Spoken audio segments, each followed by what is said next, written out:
لیکن ضرورت اس بات کی ہے کہ ہم قرآن حدیث کی طرف رجوع کریں تاکہ جہالت کے اندھیروں سے نکل کر ہم روشنی کی طرف آئیں۔ ایک بات یاد رکھیں، آج 27ویں شب ہے اور یہ نزول قرآن کی رات ہے، کیونکہ 27ویں شب کے حوالے سے زیادہ تر علماء، محققین، مفسرین، محدثین کے رائے یہ ہے کہ شب قدر کے حوالے سے زیادہ تر مضبوط رائے یہ ہے کہ وہ 27ویں شب ہے۔ ویسے تو میرے آقا کا فرمانا تھا راتوں میں تلاش کرو، 21 میں، 23 میں، 25 میں، 27 میں، 29 میں، لیکن کیونکہ زیادہ تر رائے یہی ہے 27ویں شب ہے اور نزول قرآن کی رات کی ہے۔ ایک بات یاد رکھیں، قرآن مجید کو باقی تمام کتابوں پر جو انفرادیت حاصل ہے وہ کیا ہے؟ آپ دنیا کی کوئی بھی کتاب پڑھ کر دیکھیں، آپ ایک بار پڑھیں گے دوبارہ پڑھنے کو جی نہیں چاہتا، لیکن قرآن پر قرآن کو آپ ایک بار پڑھیں گے، 2 بار پڑھیں گے، 3 بار پڑھیں گے، 100 بار، 1000 بار پڑھیں گے، آپ کے شوق میں، جذبے میں، جنون میں، محبت میں، پیار میں کمی نہیں آئے گی، اضافہ ہوگا۔ اور جتنی بھی کتابیں ہیں، تورات، انجیل، زبور، ان کی حفاظت کا اللہ نے ذمہ نہیں دیا، اس لیے کہ آج تورات میں، انجیل، زبور میں چینجنگ آ گئی۔ قرآن مجید یہ وہ لازوال کتاب ہے جس کی حفاظت کا اللہ نے ذمہ دیا، اور قرآن مجید یہ وہ عظیم کتاب ہے جس کے دروازے پر اللہ نے لکھ دیا ذالک الکتاب لا ریب فیہ، اس کتاب میں کوئی شک نہیں، یہ لا ریب کتاب ہے۔ قرآن مجید یہ وہ عظیم کتاب ہے کہ اللہ نے قرآن میں فرمایا کہ ہر خشک و تر چیز کا بیان اللہ نے قرآن میں رکھا، ہر چیز قرآن میں موجود ہے۔ اس لیے حضرت عباس نے فرمایا اگر میرے اونٹ کی رسی بھی گم ہو جائے میں مسجد میں اعلان نہیں کرواؤں گا، میں قرآن سے تلاش کروں گا۔ اور یہ یاد رکھیں، جب ہر خشک و تر چیز اور ہر چیز، ہر مسئلہ اور تمام معاملات کا حل قرآن میں موجود ہے تو قرآن کس پر نازل ہوا؟ میرے آقا پر نازل ہوا۔ تو پتہ چلا کہ جب قرآن میں سب کچھ ہے اور قرآن اللہ نے اپنے حبیب پر نازل کیا، غار حرا میں نازل کیا، اس نے ایک رات کو دیکھا تھا جبریل نے، ہم تو غار حرا دیکھتے رہے گے، عرش پہ پہنچے آقا جبریل یعنی سدرۃ المنتہا دیکھتے رہ گئے، جلوائے بدوہا دیکھتے رہ گئے، اس نے بدر الرجال دیکھتے رہ گئے۔ تو محترم حضرات، قرآن پاک کا نزول غار حرا میں ہوا، اور یہ بات یاد رکھیں کہ قرآن مجید یہ وہ لازوال کتاب ہے، یہ وہ لازوال کتاب ہے کہ ہمارے تمام مسائل کا حل قرآن میں موجود ہے۔ قرآن مجید مکمل ایک ضابطہ حیات ہے، اور اس لیے جب ہر مسئلے کا حل قرآن میں موجود ہے اور قرآن میرے آقا کے دل پر نازل ہوا تو پتہ چلا کہ میرے آقا حضور نبی کریم صلی اللہ علیہ وسلم سب کچھ جانتے ہیں، کیونکہ میرے آقا کو کسی اور نے نہیں پڑھایا، میرے آقا کو رب نے پڑھایا، تو رب نے اپنے محبوب کو سب کچھ عطا فرما دیا۔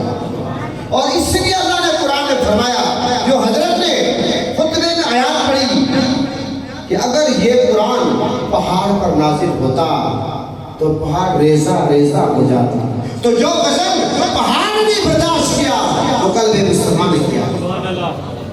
تو محترم حضرات، ہماری یہ قسمتی ہے، یقین جانیے گناہ آتا، ہمارا قرآن سے تعلق بہت کمزور ہو چکا ہے۔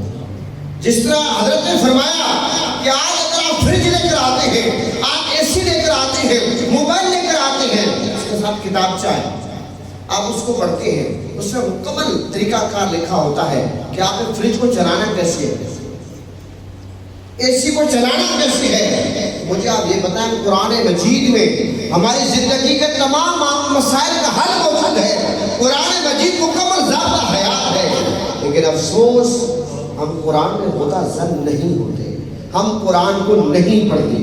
اگر میں اس کی مثال آپ کے سامنے رکھنا چاہوں، آپ کو پتا ہے کہ ایک دفعہ ایسا ہوا، اور یہ واقعہ ایک ویڈیو وائرل ہے، میں نے وہ ویڈیو سنی جس سے میں نے نتیجہ اخذ کیا، اور بڑا خوبصورت نتیجہ ہے، کیونکہ علم مومن کی میراث ہے، جہاں سے آپ کو اچھی بات ملے لے لو۔ وہ کیا ہے؟ ایک شخص نے مولوی صاحب کی دعوت کی، بدقسمتی سے. ویسا تو ہوتا تھا کم ہے. دعوت کی کہ حضرت آپ میرے گھر پر تشریف لائیں, آپ میرے گھر پر کھانا تناول فرمائیں. اللہ تعالیٰ آپ سب کو توفیق عطا فرمائے. اچھا مولوی صاحب اس شخص کے گھر میں تشریف لے گئے, بڑی سنجیدہ بات سنے. ہوا کیا, حضرت نے مولانا صاحب کے سامنے دسترخوان لگایا اور ماشاءاللہ طرح طرح کی ڈشز موجود تھی, اور مولانا صاحب بڑی خوشی سے سبحان اللہ الحمدللہ کہتے ہوئے کھانا تناول فرما رہے ہیں. اور ان کی دیر میں وہ جو میزبان ہے کہنے لگے کہ حضرت ایسا ہے کہ میرا ذرا بہن تھوڑا سا کام ہے, میں باہر جا رہا ہوں, آپ کھانا تناول فرمائیں. وہ بہن تشریف لے گئے. اتنی دیر میں مولانا صاحب نے دیکھا کہ بیڈ پہ یا اس کمرے میں روم میں کچھ پیسے پڑے گئے. مولانا صاحب کیا کرتے ہیں, وہ پیسے اٹھا کر قرآن مجید پہ رکھ دیتے ہیں. مولانا صاحب نے یہ سوچا اگر یہ پیسے میں اٹھا کر لے جاؤں تو یہ بھی مناسب نہیں ہے. اب یہاں گھر میں کوئی اور موجود نہیں ہے, لیڈیز ہے, بجائے ان کو بلانے کے ان کو دے دیتے ہیں, میں قرآن مجید پہ رکھ دیتا ہوں اس سوچ کے ساتھ, اس ارادے کے ساتھ کہ یقیناً یہ مسلمان ہیں, اللہ کو ماننے والے ہیں, رسول کو ماننے والے ہیں, قرآن کو آخری کتاب ماننے والے ہیں, اور یہ قرآن کی روزانہ کی بنیاد پر یقیناً تلاوت کرنے والے ہوں گے. جب یہ قرآن کھولیں گے, فرق گردانی کریں گے اور یہ پیسے قرآن پاک میں موجود ہوں گے تو اپنے اٹھا دیں گے تو سبحان اللہ اچھا ہو جائے گا. لیکن ہوا کیا, مولانا صاحب تو کھانا تناول فرما کر تشریف لے گئے. وہ شخص جب گھر آتا ہے بیگم صاحب سے پوچھتا ہے کہ گھر میں بیڈ پہ اس روم میں کچھ کمرے پیسے میرے تھے, وہ آپ نظر نہیں آ رہے. بیگم نے کہا کہ روم میں کسی اور کی انٹری تو نہیں ہوئی, کوئی اور داخل نہیں ہوا, تو پھر کیا ہوا؟ مولانا صاحب کے علاوہ تو کوئی گیا ہی نہیں ہے. اور اس شخص نے اور اس کے بیگم صاحبہ نے بدگمانی, جو آپ کو پتا ہے کہ ہم بدگمانی پہ زندہ رہتے ہیں, اور تہمت بدگمانی یہ تو آپ کو پتا ہے ہم اس چیز میں مشہور ہیں مسلمان, اللہ معاف فرمائے. اس نے کہا اچھا ہم نے تو مولانا صاحب کی دعوت کی, اس کو کھانے کھلائے, لیکن مولانا صاحب نے ہمارے ساتھ یہ سلوک کیا. اچھا مولانا صاحب چلے گئے اپنے ڈیوٹی پہ, وہ بندہ مولانا صاحب سے اس نے منہ بنا دیا. منہ آپ کو پتا ہے وہ بناتے رہتے, منہ بنا دیا. کچھ عرصے کے بعد مولانا صاحب نے دیکھا یہ جو شخص میرے مجھ سے محبت کرتا تھا, میرے گن گاتا تھا, میرے قریب تھا, میرے کلوز تھا, لیکن آج کل میں دیکھتا ہوں اس کا رویہ ذرا چینج ہے, ذرا مجھے دیکھ کر راستہ بدل لیتا ہے. تو مولانا صاحب نے اس سے پوچھا حضرت ماجرا کیا ہے, یہ دوریت کیوں پیدا ہوئی, بڑی محبتیں تھی. وہ کہنے لگا حضرت بات یہ ہے آپ نے میرے اعتماد کو ٹھیس پہنچایا, میں نے آپ کو دعوت دی, پروٹوکول دیا, عزت دی, اپنے گھر بلایا, لیکن آپ نے میرے اعتماد کو ٹھیس پہنچایا, میرے گھر سے اپنے پیسے چوری کر لیے. اس وقت مولانا صاحب نے سر کو پکڑ لیا اور مولانا صاحب رونے لگے. تو اس وقت وہ شخص پھر حیران. مولانا صاحب نے کہا کہ مجھے رونا اس بات پہ نہیں آ رہا کہ آپ نے مجھ پہ الزام لگایا, اور یہ الزام تھے مولانا حضرات پہ لگتے رہتے ہیں کہ مولانا نے اچھے کپڑے کیوں پہنے, مولانا نے اچھی جوتی کیوں پہنی, مولانا نے گاڑی کیوں رکھی ہوئی ہے, مولانا فلاں پروگرام پہ کیوں جاتے ہیں, مولانا فلاں کرتے ہیں. یہ تو آپ کو پتہ چلتا رہتا ہے. لیکن جتنا لوگ مولانا کے بارے میں سوچتے ہیں, اگر بدقسمتی سے اپنے بارے میں سوچ لیں, میں سمجھتا ہوں کہ زندگی سدھر جائے. لیکن نہیں سوچتا کسی اور کے بارے میں, تو سوچنے میں کوئی بات نہیں, بتا رہا, لیکن اچھی سوچ رکھنی چاہیے. مولانا صاحب نے کہا مجھے افسوس اس بات پہ ہے کہ پورا سال گزر گیا, آپ مجھ سے ناراض ہو کر پھرتے رہے, آپ نے اتنا گوارا نہیں کیا کہ قرآن کھول کر آپ تلاوت کر لیں. مولانا صاحب نے کہا مجھے رونا اس بات پہ آ رہا ہے. اس وقت اس بندے کے آنکھوں کے پردے کھلے کہ مولانا نے کیا میسیج دیا. حضرات محترم یقین جانیے, میں بڑا سیریس میسیج آپ کو دے رہا ہوں. آج کوئی بڑا ہو یا چھوٹا ہو, کوئی امیر ہو یا غریب ہو, عموماً تقریباً ہم سب کا حال یہ ہو چکا ہے, ہم یہ سمجھتے ہیں کہ قرآن کو بس رمضان میں پڑھ لیں, باقی 11 مہینے چھٹی, بس بیٹی کو رخصت کرتے وقت قرآن کے نیچے سے گزارنا ہے. کسی سے جھگڑا ہو گیا, فساد ہو گیا, بھئی اور قرآن کا حلف اٹھاؤ.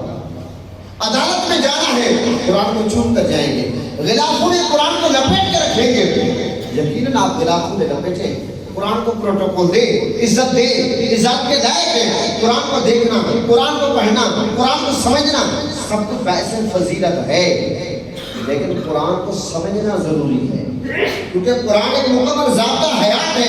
جب ہم قرآن کو سمجھیں گے نہیں تو پھر ہم قرآن کے مطابق زندگی کیسے گزاریں گے؟ ایک یہ بات جو کہ نصیحت اموز ہے آپ سب کے لیے اور میرے لیے۔ اور دوسری بات دیکھیں، ہم سب یہاں بیٹھے ہیں، آج کل تو آپ کو پتہ ہے واٹس ایپ وغیرہ کا دور ہے، ای میل شی میل فلاں، لیکن پہلے کیا ہوتا تھا؟ اگر آپ کا کوئی بھائی، آپ کا کوئی عزیز، کوئی آپ کا رشتہ دار دبئی میں ہے، سعودی میں ہے، امریکہ میں ہے، انگلینڈ میں ہے، وہ آپ کو لیٹر لکھ دے، عربک میں ہو، انگلش میں ہو، چائنیز زبان میں ہو۔ جب وہ لیٹر پہنچتا تھا، اگر آپ انگلش کو نہیں پڑھ سکتے، آپ فوراً اس بندے کے پاس جاتے ہیں جو انگلش کی ٹرانسلیٹ جانتا ہے، اور فوراً آپ کروا دو، کیونکہ میرے پیارے نے کیا لکھا۔ اب تو لوگ پیاروں سے صرف یہ توقع وابستہ کرتے ہیں میرے لیے موبائل لائے گا، میرے لیے سوٹ لائے گا، گفٹ بھیجے گا، لیکن پیارے لوگ پیاروں سے محبت کرتے تھے۔ اگر عربک میں ہو تو آپ اس بندے کے پاس جاؤ گے جو عربک جانتا ہو۔ لیکن مجھے آپ یہ بتائیں، یہ جو اللہ تعالیٰ نے 30 پاروں کی صورت میں ایک لیٹر لکھا ہے، نبی پاک صلی اللہ علیہ وسلم کے وسیلے سے امت کو عطا کیا، کبھی ہم نے غور کیا قرآن میں کیا لکھا ہوا ہے؟ یہ سوچنے کی بات ہے۔ اور یاد رکھو، ہر قرآن پڑھنے والا ہدایت یافتہ نہیں ہوتا۔ منافق قرآن پڑھتے تھے، نمازیں پڑھتے تھے، روزے رکھتے تھے، حج کرتے تھے، خوارج یہ سارے عمل کرتے تھے، لیکن جو دل و بھی کثیر ہو ویہدی بھی کثیر۔ بہت سارے لوگ ایسے ہیں جو قرآن پڑھتے ہیں، قرآن پڑھ کر گمراہ ہوتے ہیں، اور بہت سارے ایسے لوگ ہیں جو قرآن پڑھ کر ہدایت پاتے ہیں۔ اور جو نبی پاک کے عشق میں ڈوب کر میرے آقا کی محبت میں، حضور کے عشق میں قرآن پڑھتا ہے، وہ ہدایت پا جاتا ہے۔ اور جو قرآن اس غرض سے پڑھے کہ حضور کو فلاں بات کا پتہ نہیں، جو کتاب نبی پاک میں نازل ہوئی اور وہ اس نقطہ نظر کے تحت پڑھے، معاذاللہ، وہ نبی جو معصوم ہے، وہ نبی میں عیب تلاش کرنے کی کوشش کرے، اس کتاب میں میرا خیال ہے اس سے بڑا گمراہ شخص کوئی نہیں۔ لہٰذا قرآن سے محبت کریں اور صاحب قرآن سے محبت کریں، یہ میرا میسیج ہے۔ ہم نے یہاں پر ادارہ قائم کیا، آج دوسرا یوم تاسیس ہے، دوسرا سال ہے، تقریباً وہ 60-70 بچے الحمدللہ پڑھتے ہیں۔ ہم بڑی کوشش کر رہے ہیں کہ آپ کے بچوں کو پڑھائیں، بچے حفظ بھی کر رہے ہیں، نعت پڑھ رہے ہیں، بچوں کو ہم نعتیں سکھا رہے ہیں۔ بیٹا مجھے بار بار کہہ رہا ہے مجھے نعت پڑھے دیں، لیکن وقت کے دامن کو گزارش نہیں۔ بچوں کو ہم کلمے سکھا رہے ہیں، ایمان مفصل مجمل تمام چیزیں ہماری کوشش ہے۔ اور ادارے آپ جانتے ہیں کہ ہمیں امریکہ سے فنڈ پر ہی ملتا، یہ آپ کا 500 1000 100 جو آپ دیتے ہیں، اس سے جو ہم ٹیچر یہاں رکھتے ہیں، مدرس رکھتے ہیں، اس کو تنخواہ دینی ہے۔ تو اس لیے آپ ادارے کے ساتھ سب سے پہلا تعاون آپ نے اپنے بچے ہمیں دیں، اور بچوں کو سنجیدگی کے ساتھ دیں۔